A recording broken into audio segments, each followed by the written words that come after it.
Hello everyone.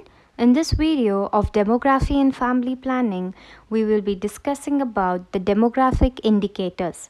In the previous videos, we have already dealt about the demography, definition, processes, the demographic cycle and the demographic gap under the cycle.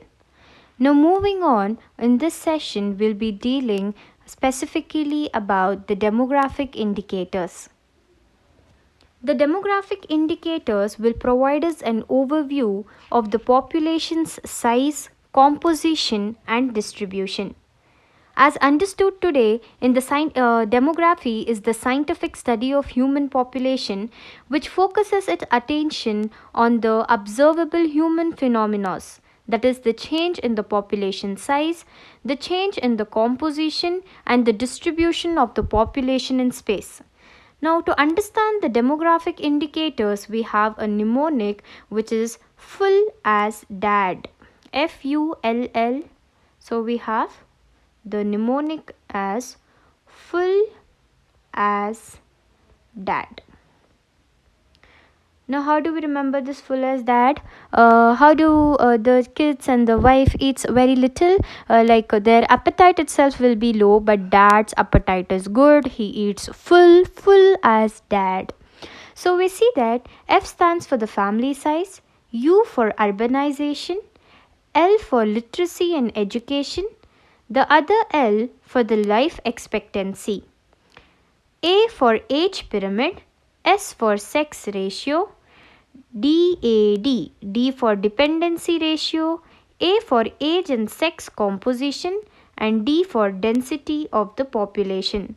So to remember, we have 2L, 2A and 2Ds. L, literacy and education, and the other L for life expectancy, literacy and life expectancy. The 2Ds, dependency ratio and density of population. Dependency ratio and the density of population. A and A, here only age pyramid, here age and sex composition. A for age pyramid, the other A for age and sex composition. So I hope these are clear, the demographic indicators. Each of these indicators will be dealt in the upcoming slides, and by the end of those slides you will be very well memorized with these indicators. Now let us start. The demographic indicators are divided into two parts. We have population statistics and vital statistics. So the population statistics mainly measures the population size. They measure the population size, the sex ratio, density and dependency ratio. So the population as a whole, it means the total size of the population. The sex, the male and female, the sex ratios, the density, how many people are located in that particular square kilometers. So the density of the population, and also the dependency ratio. Dependency ratio is nothing but the working population, and these are children 0 to 14 years and 65 and above are the aged. So these people are dependent upon the working population, which is nothing but the dependency ratio, which will be dealing in detail. And then we have population size, sex ratio, density and dependency. Vital statistics will deal with vital statistics. So it's all concerned with the population.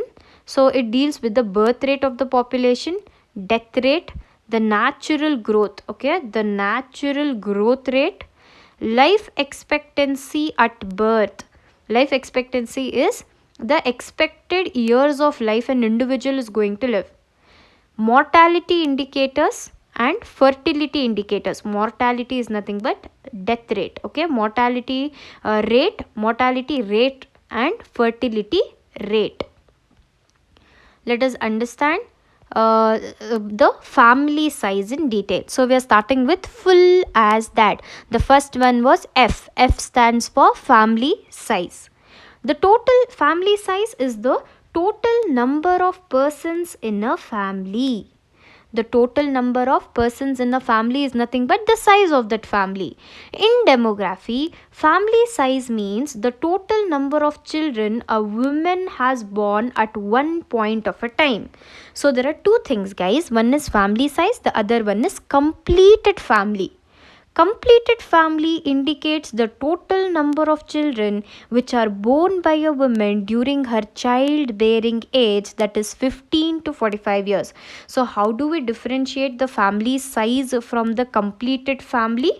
In family size, at one point of time, let us consider at the age of 25 years, she has given birth to one baby. At the age of by the end of 45 years, she has given birth to four children. So the family size indicates the number of children a woman can bear at one particular time, that is at the age of 25. The completed family size is the total number of children the woman bore during her childbearing age. Total age, okay, starting from 15 to 45, the total number of children the woman gave birth to is nothing but the complete family size. The total fertility rate will give the magnitude of that completed family sizes. In India, the total fertility rate is 2.4. The total fertility rate in 2020 was 1.8 in India. The current fertility rate for India in 2023 is 2.1 births per woman. 2.1 births per woman. Okay. So, the India total fertility rate is 2.4. Currently, it is 2.1 according to 2023. The target is to reach the total fertility rate of 2.1, for which the current family campaign is based on two-child norm. So we know that Hum Do Hamare Do campaign has started two-child norm. Why have they started this? To attain the goal of net reproductive rate of 1. So we see that to obtain the total fertility rate to be 2.1, the net reproductive rate should be 1. And to obtain the net reproductive rate to be only one child, the couple protection rate should be more than 60%. The protection usage should be more than 60%. The couple protection rate should be more than 60%. So guys, what did we see in the family size? We saw that family size means at one point of time how many children the woman is giving birth, and then completed family, total number of children the woman gave birth in her childbearing age. Fertility rate was 2.4 at that time, and now currently it is 2.1, and to obtain the total fertility rate 2.1, net reproductive rate should be 1, and to obtain the net reproductive 1, the couple protection rate should be more than 60. The family sizes depend upon the numerous factors like the duration of the marriage, the education of the couple, the literacy level of that couple, the female literacy is very important, the number of live births and living children, and the preferences of a male child and the desired family size play a major role in determining the family sizes. Now, we're moving on to the next indicator, that is urbanization. By definition, urbanization is the number of persons residing in urban localities. So, the people residing in urban localities is nothing but urbanization. In India, in Indian context, the urban areas are the towns. In India, they consider the towns as the urban areas. The towns where the municipal corporation, municipal area committee, the town committee, that cantonment boards and all are seen, are all the places where more than 5,000 inhabitants are found. So we see that an urban area is where more than 5,000 inhabitants are found, and a population density of not less than 1,000 people per square mile, and also you can see that more than 390 per square kilometer.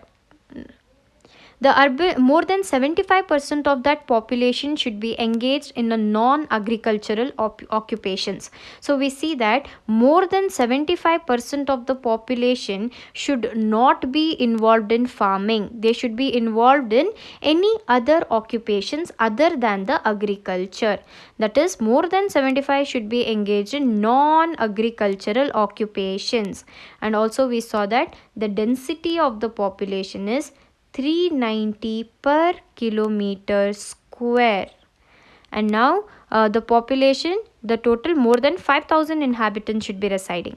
So in India, the urban population is 31.8, whereas the rural population is around 70. You can remember, round it off to 30 urban population and 70 rural population. Rural population is more, that is 68.84%. Okay. Now they have told about two things here: centralization and segregation. Centralization is the number of persons living together. So we see in centralization, the people are living together due to occupation or industrialization. When people are living together because of their occupation or because of the industrialization, it is termed as centralization. Then what is segregation? The number of people who are living together due to their socio-cultural forms. Now let us consider in the whole town, if there is a particular area where all the Muslims are residing, the particular area where all Christians and Sikh, Buddhist. So all these areas where each of them are Hindus. So all these areas where they are forming a community and residing together is nothing but segregation. The number of persons who are living together due to the socio-cultural forms for their easy accessible and easy living and everything, they form the because of their socio-cultural patterns and their rituals and everything, they form segregations and they start residing. So segregation is very common. And now we're moving on to the third indicator, that is literacy rate. Also guys, do not forget, why is this urbanization happening? That is very important. Why urbanization is happening? It is creating a social crisis. So what is the cause for this urbanization? It is due to the natural growth through the births. The people, more than 5,000 inhabitants are living. So because of the natural growth in the first place. And the second, the most important, is the migration. The migration is taking place from the villages because of the employment opportunities and the better living conditions which are available in the urban areas compared to the rural areas, and also the health, transport, entertainment, education, any aspect you see that urban areas are comparatively advanced. So easy health services, easy accessible health services, and advancement in educations, higher educations, all these leads to the migration of the people from the countryside to the urban areas. This is constituting a social crisis today. So we are done with family size and urbanization. Let us move on to the literacy rate. The person is deemed as a literate if he or she can read and write. If a person is able to read and write, may it be in Tamil, Malayalam, or anything, okay, France, French, and any language, if a person is able to read and write, he is considered as a literate. What is the definition of literate? UN gave a definition, that is the ability of a person to read and write a simple sentences in any language. In India, there is a slight modification of the definition of literate. Any person who can read and write with understanding any one language. The most important thing is he should be above the 7 years of age. In India, they have said the person should be above 7 years of age, able to read, write, understand any one language is considered to be literate. Now let us see the effective literacy rate and crude literacy rates. The effective literacy rate is the number of literate people aged 7 and above by the population aged 7 and above. So we see that is literate population 7 and above by total population of 7 years and above into 100 is the effective literacy. Crude. So we see crude. In crude, what are we taking? The total number of literate person divided by the total population in a given year into 100.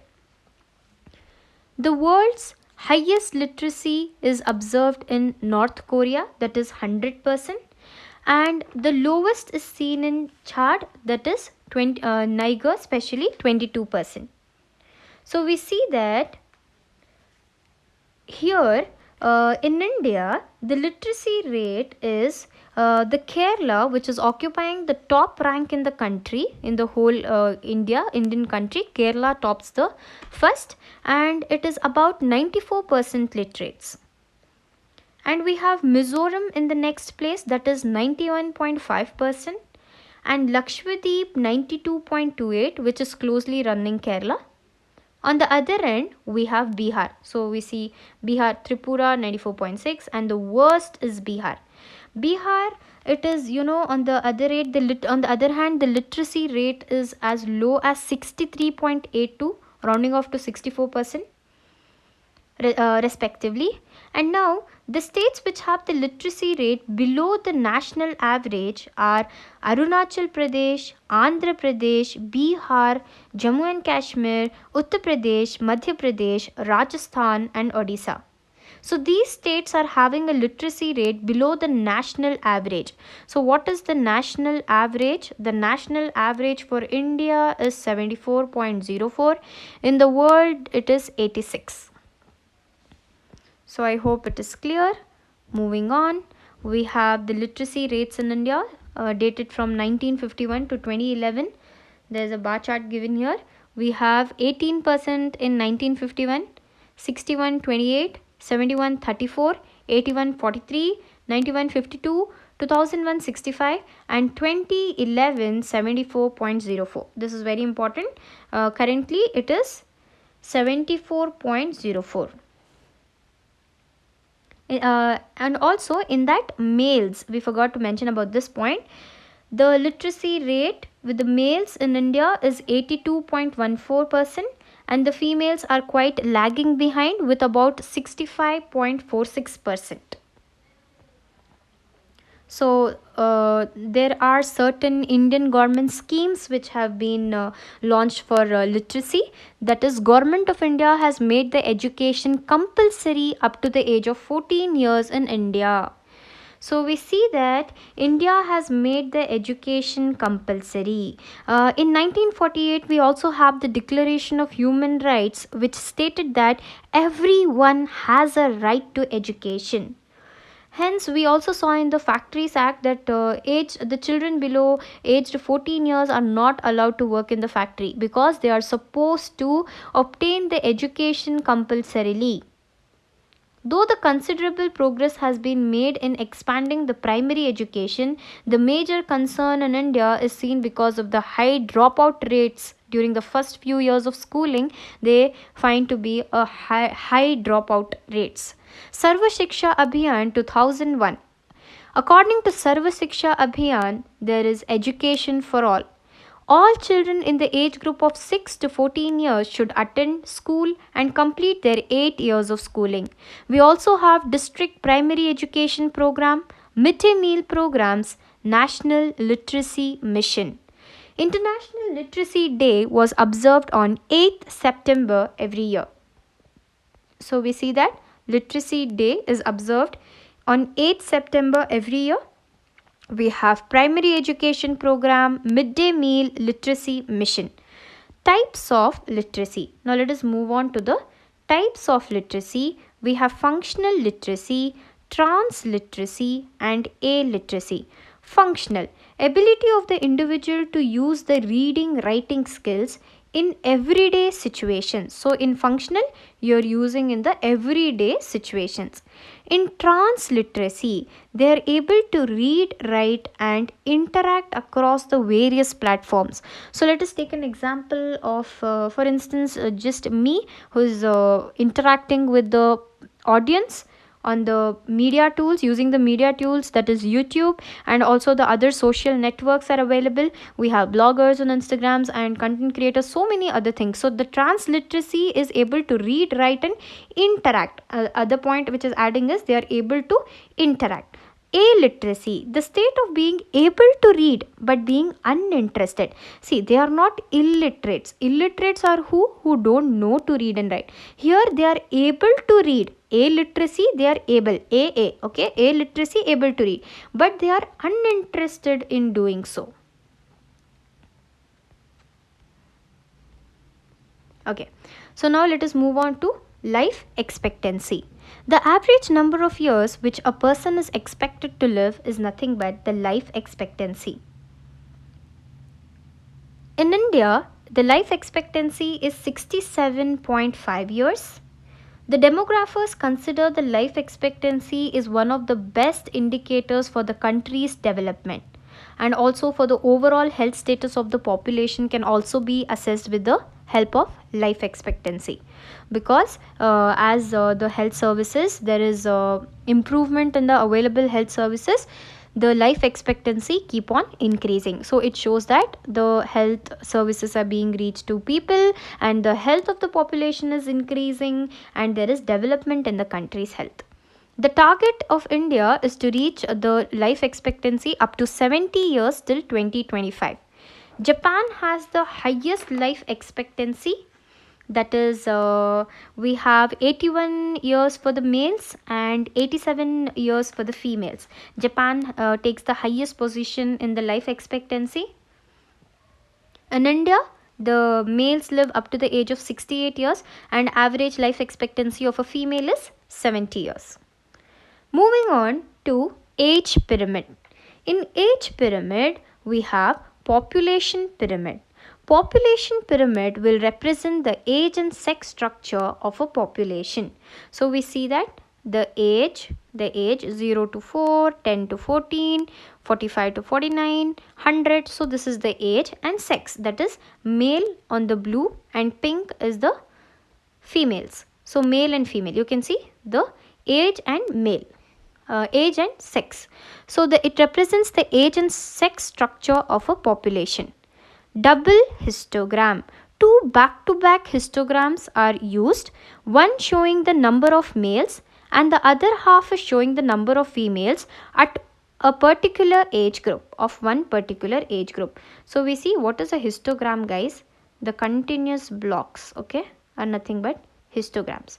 So here they are double histograms. Why double? Because there is a division and here there are histograms and here also there are histograms. So there is double histogram. Double histogram, one is representing the males and the other is representing the females. Now, age pyramid of India has a broad base and a tapering or narrow at the top. We see in India there is a broad base and a narrow or tapering at the top. Types of population pyramids, we have stationary pyramid, expansive pyramid and constrictive pyramid. There are three: stationary, expansive and constrictive. So let us understand each of them. Stationary, what happens? There is unchanging pattern of fertility, mortality. Birth rate, death rate is the same. Fertility and the mortality is same. In expansive, there is broad base, high proportion of children. Birth rate is increasing and low proportion of older people. Here the older people are decreasing, but the children, that is smaller age group, are increasing. In constrictive pyramid, they are showing lower percentage of young people. Here the young people are less, whereas the older people are more. There is more older people and less younger group people. So it is showing a constrictive pyramid. So when we see the pyramids in the next slide, you will understand. Only remember, stationary broad base will be there and the narrow top will be there, because there is unchange in the fertility and mortality. that is increasing, guys. Remember, stationary there is unchanged pattern of fertility mortality. In expansive it is broad base, and it is because the children are more and the older people are low. In constructive there is low percentage of old people, high percentage of low percentage of young people and high percentage of old people. That is graying population. Utility of a population pyramid. Let us start with the shape, which has a broad base and a narrow top. It is high proportion of young population. Developing countries like India have this type of pyramid. So we see that here 0 to 4 the population is so much, and the young population, you can see up to the age of 45 there is a broad base, whereas the older individuals are declining. So there is a narrow top. There is a broad base and a narrow top. India has this type of population. It represents the expansive. Okay. Now we are moving on to the spindle shape, where there is a bulge in the middle. The bulge in the middle, they have a broad belly and constricting type. There is high proportion of adults. We see that in the, here we have here old age people. This represents the children, small, okay, small kids, the children, and in between is the young adults. So there is the broad belly is representing the adult population. So we are clear with the utility of the population pyramid. Based on the shape, we see that it is seen in the developing countries. There is expansive population, high proportion of younger individuals are observed. When there is bulge in the middle, it is seen in developed countries.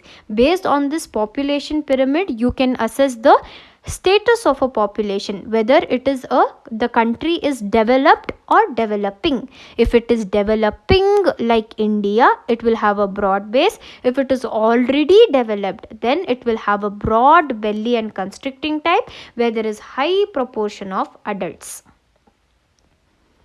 Now based on the height, we have taller pyramid and shorter pyramid. In taller pyramid, there is high life expectancy. It is usually seen in the developed countries. In developed, okay, there will be high life expectancy. You see here, even at the age of 99, 0.1 to 0.3%. At the age of 85 to 89, again we have 1.7 to 2.5%. Here at the age of 79, we have 3.4 to 3.8%. So even at this old ages, the population is still alive. So it is developed country. The life expectancy is increased. Now here in the developing countries like India, at the age of 100 nil, at the age of 90 to 94 nil, at the age of 89 nil, at the age of 75 and 79 just 0.2 or 0.3%. So here we see that the pyramid, the size of the pyramid, this pyramid is tall, whereas this is a short pyramid. It shows that the country is developing and it has a low life expectancy. The pyramid is stopping at the age of 80 and 89. So we see that the pyramid is shorter compared to this. Shorter pyramid shows that there is a lower life expectancy, and the taller indicates high life expectancy. Moving on to the symmetry of the pyramid. If it is a symmetrical pyramid, there is ideal sex ratio that is usually observed in developing countries. So symmetry is what? Male is to female. If the blocks are equal, it shows that almost equal, then it shows that there is a symmetry, and the symmetry is observed in developed countries, whereas in developing countries it is asymmetrical. You can see it is how asymmetry is seen in this. Now let us see here the male is to female ratio. We see here 30 to 34, we have 4.3, here also 4.3. 45 to 43, 4.2, 4.1, almost same.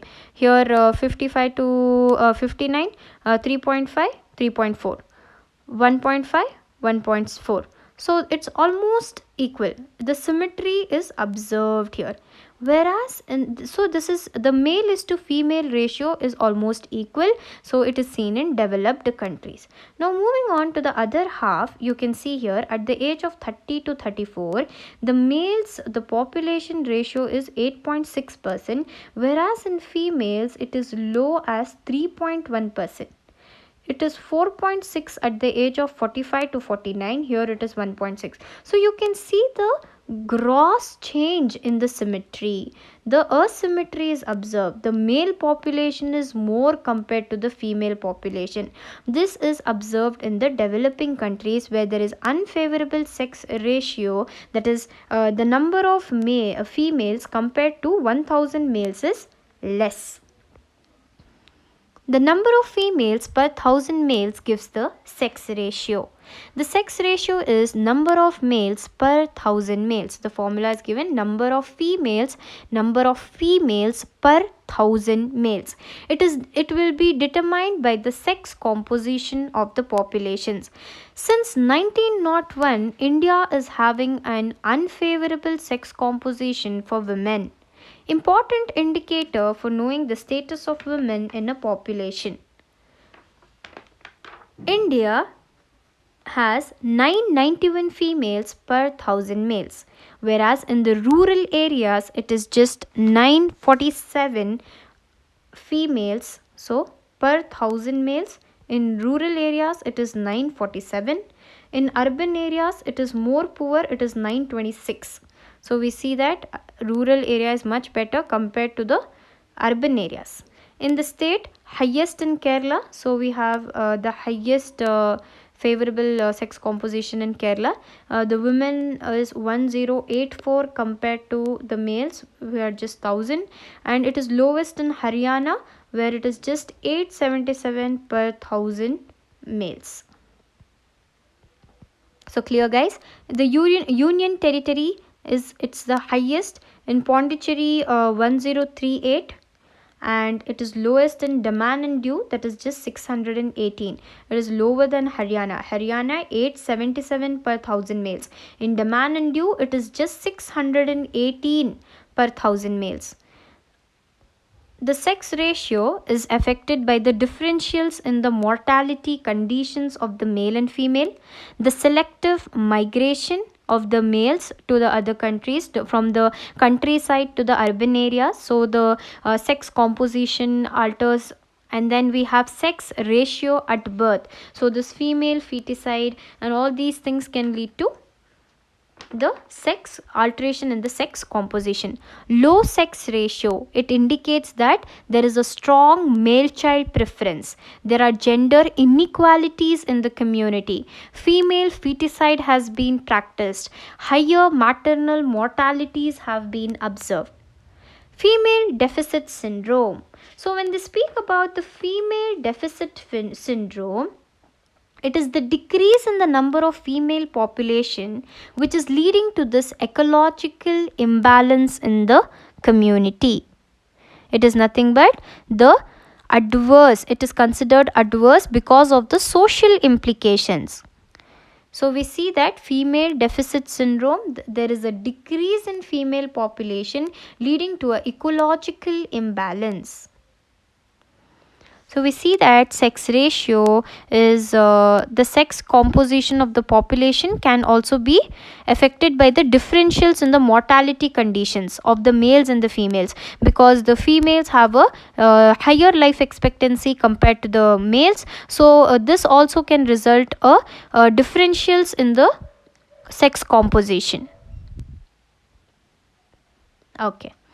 So now let us move on. So we also have that this sex ratio, it has further been stimulated by the preconception sex selection facilities.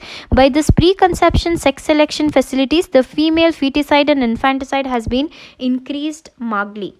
The interpretation of sex ratio, if it is an ideal or a stable sex ratio, it means that male and female are equal. The number of male, if there are 1000 males, there are 1000 females, it is ideal. It is a stable, evolutionary stable sex ratio. A favorable sex ratio when the females, if the females are more compared to the males. It is unfavorable when the females are very less compared to the males. So favorable, female should be F for female, and to be favorable, female should be more. Unfavorable, males. Remember F, female should be more, it is a favorable sex ratio. The child sex ratio, the number of females, now we are considering the child sex ratio. So far we considered the sex ratio in general, that is the number of females per 1000 males. Now let us consider child sex ratio, that is number of females of age 0 to 6 years per 1000 male child, that is 0 to 6 years of age. If the male babies of 0 to 6 years, how many female babies are born? In India, it is 914. It is highest in Mizoram and lowest in Haryana. The natural sex ratio at birth, estimated the natural sex ratio is 950 per 1000. So 950 girl babies are being born and compared to the 1000 male babies. In India, it is 919.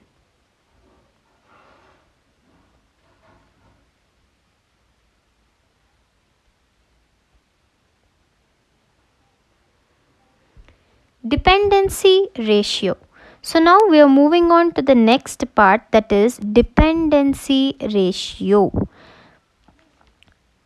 Proportion of the persons above 65 years of age and children below 14 years of age are considered to be dependent.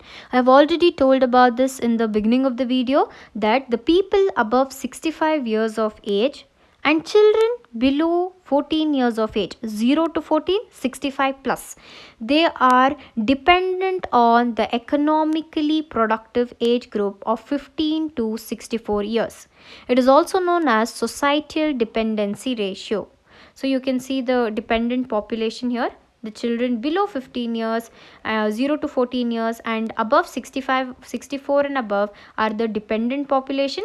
They are dependent upon the age group of 15 to 64. So the dependent and the burden population and the economically productive population we have seen. The total dependency population in India is 50.55%. In 50.55%, the old age is very less, they are just 9.4, whereas the young population is 41.1. So out of 50.55, the young is 41.1 and the old is just 9.4. That is above 65 years are only 9.4. The total dependency ratio is the population of 0 to 14 years plus population of more than 65 years by the total population of 15 to 64 years into 100. So here the formula is nothing but the dependent population divided by the productive, that is dependency bearing population, the productive population, that is economically productive. Who are economically productive? 15 to 64 years. Who are dependent? 0 to 14 plus 65 above 65 years are considered to be dependent. In India, 53. So by 2017. So what is this 53? 53 is nothing but 100 earning people are supporting 153 people. So we see that 100 people are earning. So they are supporting them, 100 people feeding those themselves, plus 53 dependent people. So that is nothing but 53. You are removing 153 is the total population they are feeding, minus the 100 themselves, and the remaining is 53. That is nothing but the population which is dependent on these working population. So they are 100 themselves and 53 is non-earning which are dependent on them. So the total dependency ratio is further subdivided into two types: young age dependency, old age dependency. In young age, it is 0 to 14 years population. By again, the denominator does not change. It is a population of 15 to 64, 15 to 64.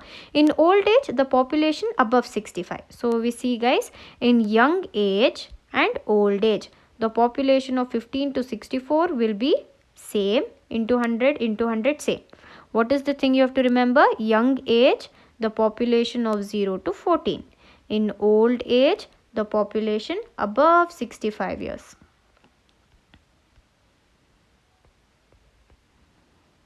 Demographic bonus. So there are some terminologies, that is demographic bonus, demographic burden, demographic window, demographic dividend, demographic gift. So let us understand each of these terminologies. Demographic bonus, the period when dependency ratio declines because of decline in fertility. So we see that when the fertility rate is declining, the total birth rate will decline.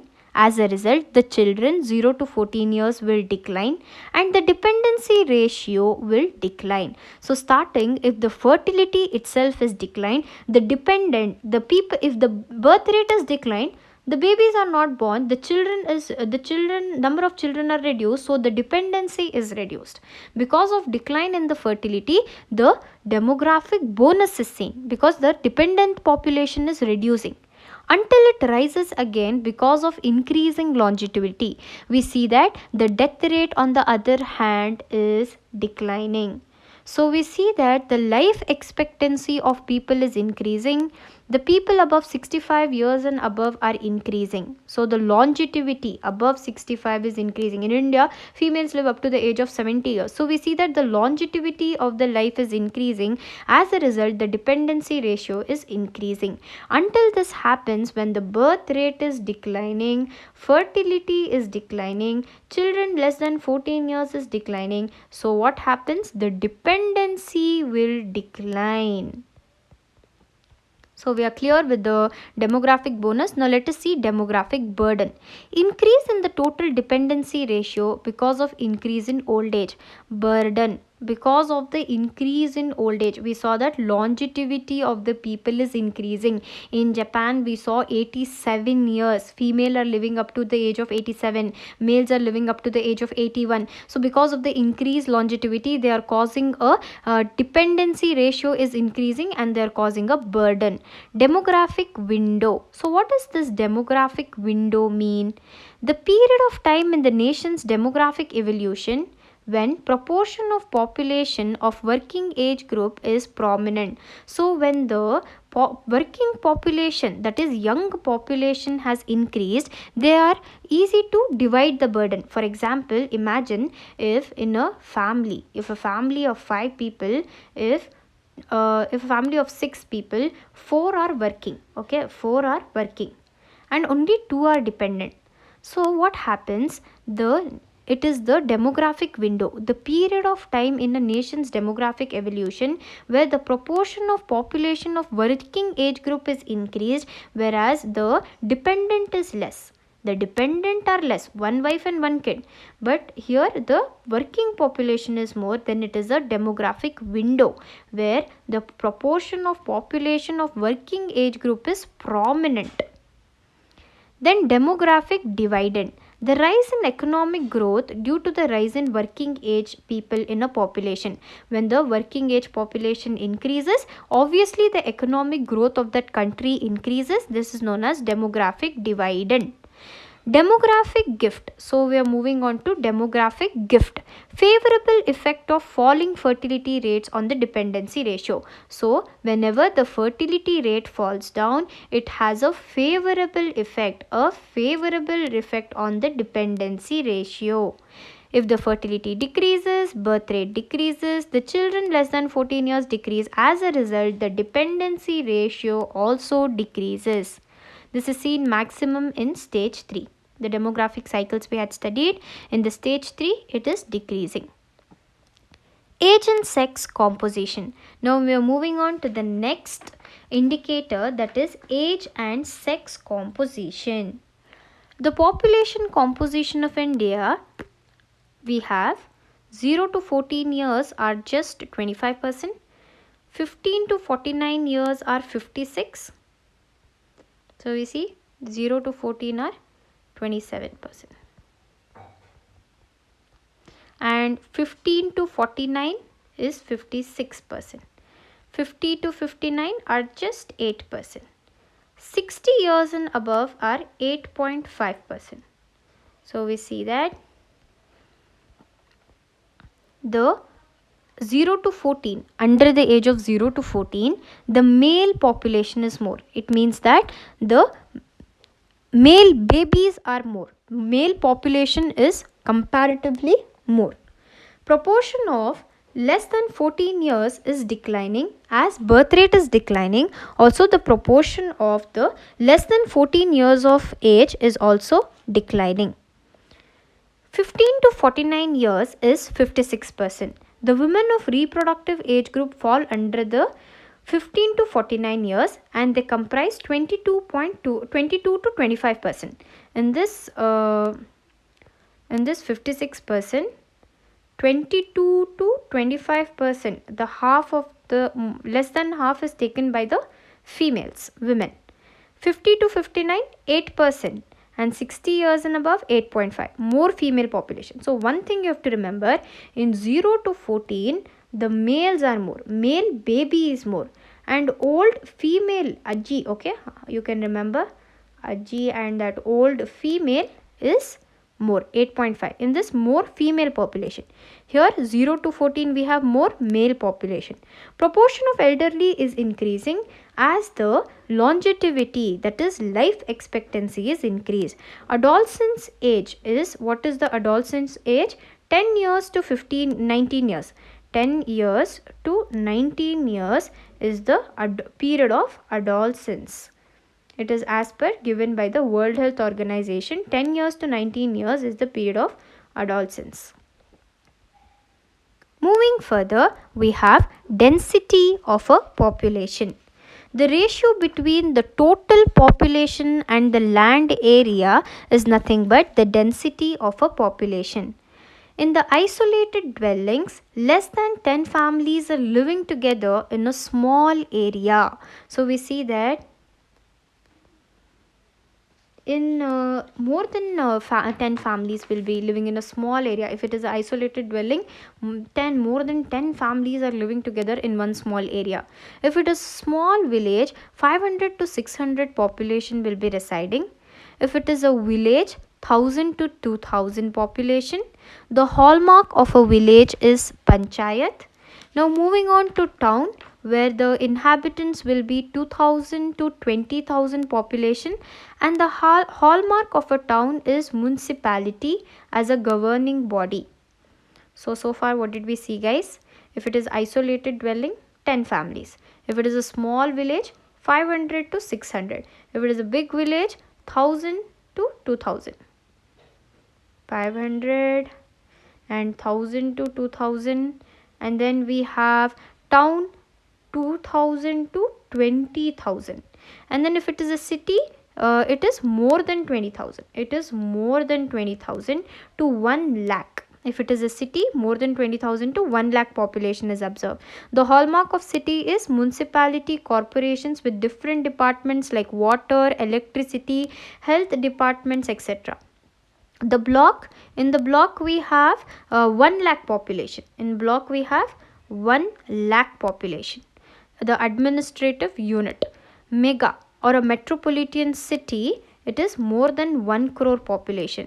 The populations who are living below the poverty line, that is BPL in India, are 22 according to 2013, and it is 29.5, that is almost 30% are living below poverty line in as estimated by 2014. So I hope everything is clear. Remember guys, if it is a village, it is 1k to 2k. If it is a town, it is 2 to 20, and if it is city, more than 20 to 1 lakh, and if it is a block, it is more than 1 lakh. Metropolitan cities, more than 1 crore population. And also the hallmarks, village, panchayat. Village we have panchayat. In towns we have municipality. In city, municipality, corporation. And block, there are administrative units, and metropolitan cities also there will be certain administrative units. So I hope the demographic indicators are clear. So let us recall again. FULLASDAD. So F, family size, and then U, urbanization. Then we have L, that is literacy rate. Another L, that is life expectancy. A, we have age pyramid, and S, sex ratio. DAD, that is dependency ratio, age and sex composition, and the last D is the density of the population, where we saw village and then town, city, metropolitan cities, and so on. So I hope all the demographic indicators are clear. I hope everything is done, and if you like the video, please hit the like button and subscribe. Thank you.